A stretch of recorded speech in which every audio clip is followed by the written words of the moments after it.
Hey guys, Matteo here, welcome back to a new video, and today I want to do a little follow-up to a video that I uploaded a while ago where I talk about how I expose my Blackmagic Pocket 4K footage. I want to update that video and talk a little bit more about the Pocket 6K and the 6K Pro. So that video did very well, and I still have comments from people asking me if I use the same method to expose the 6K and the 6K Pro footage, and the answer is no, something changed a little bit. They're still very similar in terms of philosophy and technique. But yes, it did change because in fact with the Pocket 6K you can now shoot 800, 1000 ISO, no noise, super clean image. So I want to touch base a little bit on that and follow up with that video. And also want to talk a little bit about the ND filters that I use because I still receive a lot of comments from people asking me why I did an upgrade to the Pocket 6K Pro. And also guys, we're just a few days away from the very first lesson with Battery Academy, my live online course. If you didn't sign up yet, you can still do so and you can still get 10% off the course by using the code BUTTERY10 at checkout. Cannot wait to start. We're gonna talk a lot more about exposure, framing, false colors, why underexposing, why not underexposing, when you should do it, a bunch of different things. So guys, sign up. I can't wait to see you there. There's only 17 spots left and then I have to close the enrollment because there's so many people sign up, and I'm super excited to see you all there. Now back to the video. Let's just start with how do I expose the footage with my Pocket 6K when it comes to ISO. And this is a very big difference with the Pocket 4K.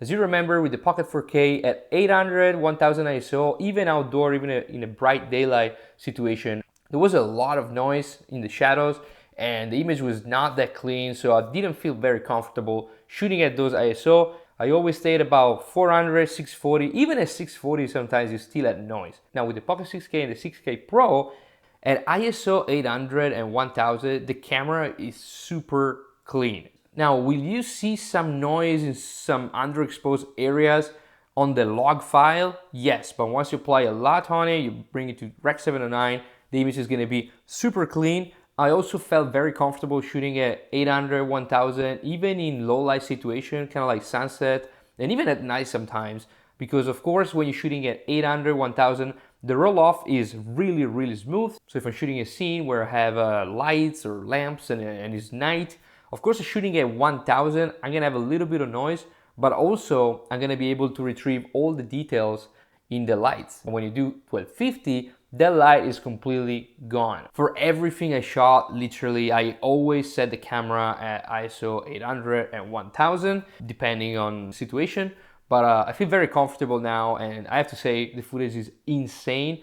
And I want to also do a little comparison with the Ursa because the Ursa sensor works totally different way than the Pocket 6K. So with the Ursa, you have to underexpose a lot. You literally have to expose for the highlights, and then you're gonna recover the shadow, and they're gonna be super clean, and they're beautiful, and there's plenty of information. With the Pocket 6K, you're gonna have a much better highlights roll off. So you can expose for skin without worrying about clipping the highlights and stuff like that. Now when it comes to overexposing, the same thing that I said in that video is still true. ETTR, whatever it's called, overexposing is a thing of the past. It was great for film. It's not valid anymore in my opinion for digital. Film was really good at retaining highlights. On the other side, it was super noisy in the shadows. So people were overexposing because they were able to pull down the highlights in post and they were able to get very clean shadows. Now with digital cameras, it's gonna be way easier to blow up highlights compared to the shadow. So the reason why I don't overexpose with my Pocket is because it's super risky and I risk to blow up highlights and skin tones when I'm shooting. So I tend to underexpose, not just because I like it better because it's more moody, but also because it's a safer technique to do with digital camera. So in terms of how do I expose the footage with the Pocket, of course, I shoot at 800, 1000 ISO when I'm outside, but I also try to shoot 400 sometimes, because sometimes I don't need all that roll off, and I try to stay very low in terms of exposure. I really like dark tones. Also, as I mentioned before a couple of times, if I'm shooting outside and it's night, I don't need to see everything. So if some parts of the frames are black, pitch black, I don't see anything, that's fine, because that's basically what my eyes see. Even when I do sunset, I tend to do a lot of silhouetting looks because I really like that. Another thing I wanted to touch base again is false colors. This is my only exposure tool that I use. I don't use any zebra, any waveforms. Focus color is an extremely powerful tool. If you guys are not familiar with, I recommend to use them because it's incredible and it's gonna make you a much better cinematographer, and it's gonna give you that peace of mind when you're out there, even outdoor, maybe in a different lighting situation with the sun above your head. You can just click on it and you just see the colors and you'll be fine. It's a very cool safety guideline that everybody should use. Some people also comment in the previous video asking me what ISO I use in low light situation like at night. And the reality is, if I can shoot at 400, I use 400. It doesn't clip those highlights in lamps and bulbs or any light source that you have.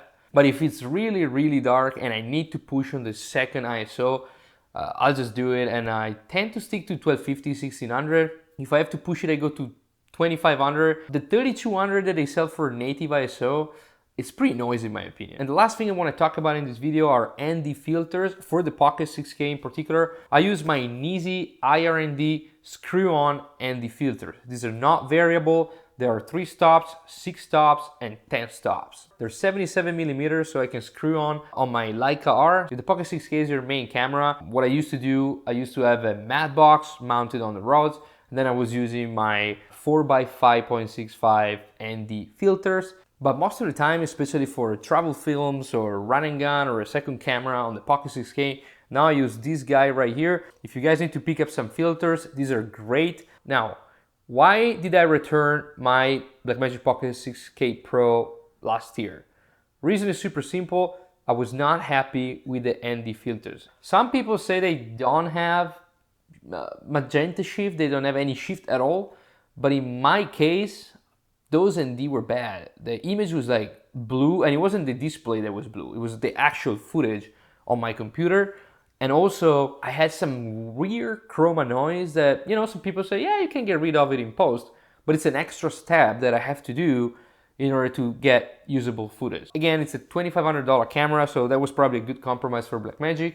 And again, for most of the people work, and it might work for me too in some situation, but for my standards, I was so used to these guys that are just perfect and they have not a lot of shift, if anything at all. So I was like, you know what, I'm just gonna return it, stick with my Pocket 6K that I know perfectly well, and I'm gonna use external ND. Another thing you have to keep in mind, guys, even if Blackmagic tells you that those are IR&D filter on the Pocket 6K Pro, they technically are, but from my research, they don't cover the entire spectrum of ER. So you're gonna always have to use an IR filter. Maybe not ND, but you're gonna have to use an IR filter on your lens. And if I have to use an IR filter on my lens at this point, I'm just gonna use a IR&D and call it a day. And even if I'm using now the Ursa Mini Pro, I could not live without the Pocket 6K, because the Pocket 6K is the second camera all the time, big cam for my Ursa. Sometimes it's a cam when I'm doing like some camera car, stuff like that. And also, it's a great backup camera because I know it very well, and I know I shot a Mercedes commercial with this camera, so it's insanely powerful. But also, it's a great camera for traveling and for doing stuff that I don't really feel comfortable bringing the Ursa Mini Pro with me. But most importantly, the Ursa Mini Pro is not too great in low light situation. So if you have an Ursa Mini Pro 12K or a G2 for that matter, you might want to add a Pocket 6K to your arsenal, because this camera is an insane low light camera. In the feature film I shot in Minneapolis, at some point I was like, okay, the Ursa Mini Pro can't keep up, it's too dark, because in the story it was basically night, but also there was not electricity in the house. So we were just literally using candle lights and some lights to reinforce that light anyway. But it was way too dark for the Ursa Mini Pro. So I had to use the Pocket 6K for a bunch of scene, and I was pretty blown away, and he matched my Ursa Mini Pro 12K perfectly. So highly recommend it if you have an Ursa Mini Pro 12K, G2, whatever. All right, thank you so much guys for watching, and again, keep in mind you can still sign up for the online course, for the live course. We're gonna start on January 30. You can sign up here, link in the description below, Battery 10 at checkout for a 10% off. Hope to see you everybody there. Thank you so much for watching guys, and I'll see you in the next one.